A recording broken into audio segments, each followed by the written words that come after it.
Hello student, आज हम cover करेंगे 10th क्लास का एक नया चैप्टर जिसका नाम है विद्युत और इसे इंग्लिश में हम कहते हैं इलेक्ट्रिसिटी। इस चैप्टर में हम इलेक्ट्रिक करंट, पोटेंशियल यानी कि विद्युत धारा, विभवांतर, ओम का नियम, प्रतिरोध, विशिष्ट प्रतिरोध, इन सब चीज़ों के बारे में पढ़ेंगे। ठीक है। अब तक हम प्रकाश के बारे में पढ़ रहे थे, लेकिन अब क्या है, अब एक नई यूनिट स्टार्ट हो जाती है जिसका नाम है इलेक्ट्रोस्टैटिक्स। यहाँ हम इलेक्ट्रिक करंट के इफेक्ट देखेंगे अब आने वाले चैप्टर में। ठीक है, तो स्टार्ट करते हैं आज की वीडियो।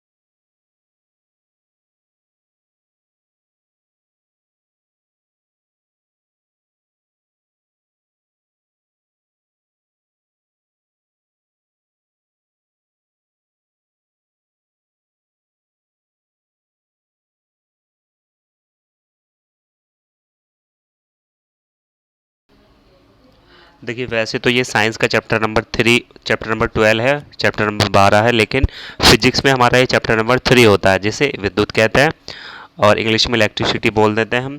तो विद्युत क्या होती है? विद्युत हमारे घरों में यूज़ होती है, जिससे हम पंखे, बिजली बिजली की टीवी, लाइटें वगैरह ये सब चलाते हैं, तो वो विद्युत होती है। तो इसे हम विद्युत कह देते हैं। ठीक है। तो देखिए, मैंने लिखा है यहाँ पे, विद्युत ऊर्जा का एक महत्वपूर्ण स्रोत है जिसका घरों तथा उद्योगों में विभिन्न कार्यों में उपयोग किया जाता है। इसके अभाव में आधुनिक जीवन की कल्पना भी नहीं की जा सकती। भाई, इसके अभाव में तो आधुनिक जीवन की कल्पना ही नहीं की जा सकती। जैसा आजकल आप देख ही रहे होंगे, हमारी जो स्टडी है, जो टीचिंग है, वो फ़ोन पे चलती है। भाई, अगर एक दिन लाइट ना आए हमारे घर में तो हम कैसे पढ़ेंगे, और हम भी आपको कैसे पढ़ा पाएंगे? तो आजकल तो बहुत दिक्कत हो जाएगी बिना विद्युत के। तो हमारा सारा का सारा जीवन विद्युत पे ही निर्भर है आज की डेट में तो। ठीक है, तो ये विद्युत होती है। ठीक, इसके बाद देखिए, विद्युत आवेश क्या होता है?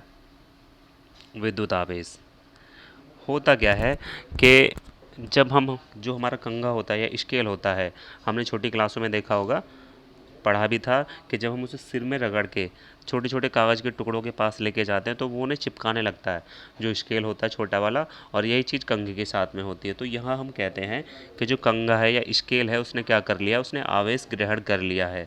आवेश ग्रहण कर लिया है, इसलिए वो क्या है, छोटे छोटे टुकड़ों को अपनी ओर आकर्षित करता है। किया होगा ये एक्सपेरिमेंट आप सभी ने छोटी क्लासों में, 6 7 में, वहाँ पे इसका थोड़ा सा वर्णन मिलता है। ठीक है, तो वही विद्युत आवेश यहाँ भी है, जिसे इंग्लिश में इलेक्ट्रिक चार्ज कहते हैं।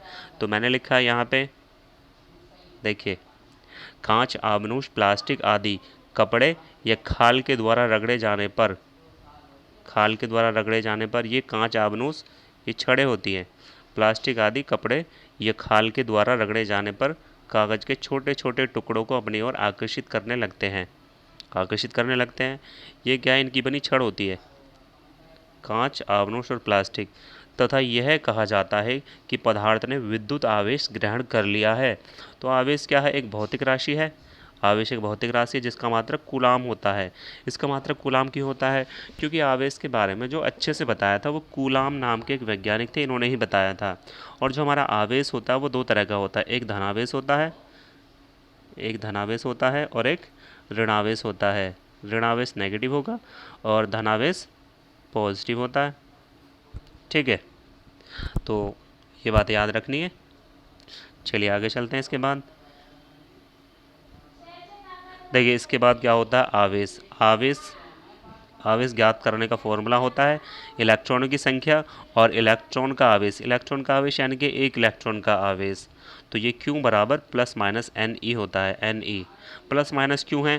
क्योंकि अगर इलेक्ट्रॉन दिए जाएं तो पॉजिटिव साइन आएगा, और इलेक्ट्रॉन लिए जाएं यानी कि ग्रहण किए जाएं तो नेगेटिव साइन आ जाता है। ठीक है, यहाँ से भी 1 नंबर का न्यूमेरिकल एग्ज़ाम में आता है, तो ये भी बात आपको याद रखनी है। क्यू बराबर हमारा होता है प्लस माइनस एन ई होता है, और इलेक्ट्रॉन का जो आवेश होता है इसकी वैल्यू फिक्स होती है, ये सभी को याद रखनी है। इलेक्ट्रॉन के आवेश की वैल्यू होती है 1.6 इंटू 10⁻⁻19 कूलाम। बड़ा अच्छे टॉपिक स्टार्ट हो गए हैं आज से, तो अच्छे से समझेंगे सभी बच्चे। चलिए आगे चलते हैं। इसके बाद आता है विद्युत धारा। विद्युत धारा आती है, तो विद्युत धारा पढ़ने से पहले थोड़ा सा इस डायग्राम को समझ लेते हैं। तो ये क्या है, यहाँ हमारे पास में एक चालक छड़ है। ये क्या है, ये एक चालक छड़ है। चालक छड़ है मतलब लोहे की या किसी धातु की है। तो इसमें क्यों आवेश है, क्यों आवेश है और टी समय तक प्रवाहित होता है।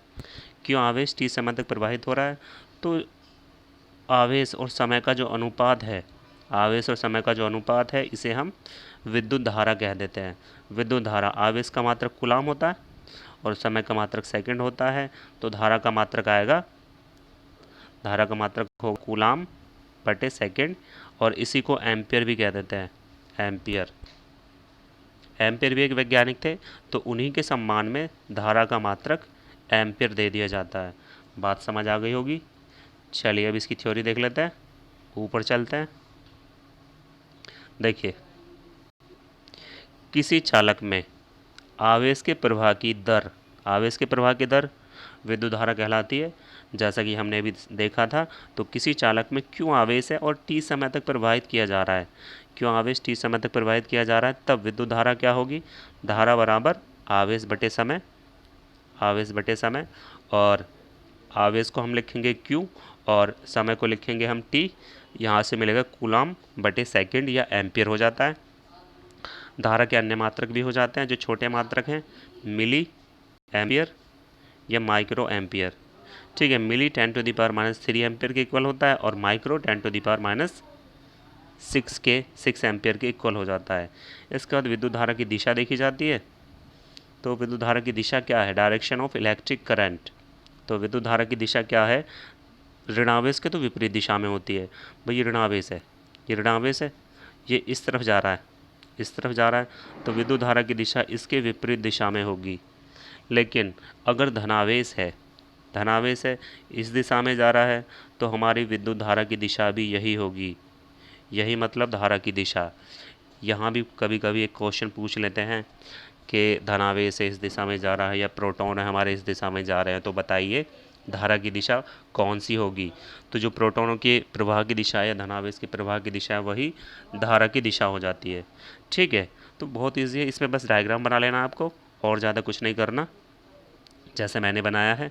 या अगर आप चाहते हैं तो इसके नीचे 2 लाइनें लिख सकते हैं कि धारा की दिशा ऋणावेश के प्रवाह की विपरीत दिशा होती है और धनावेश की दिशा धारा की दिशा कहलाती है। इतना भी कर सकते हैं। ठीक है, नंबर 5 पे चलते हैं। नेक्स्ट आता है मुक्त इलेक्ट्रॉन मॉडल।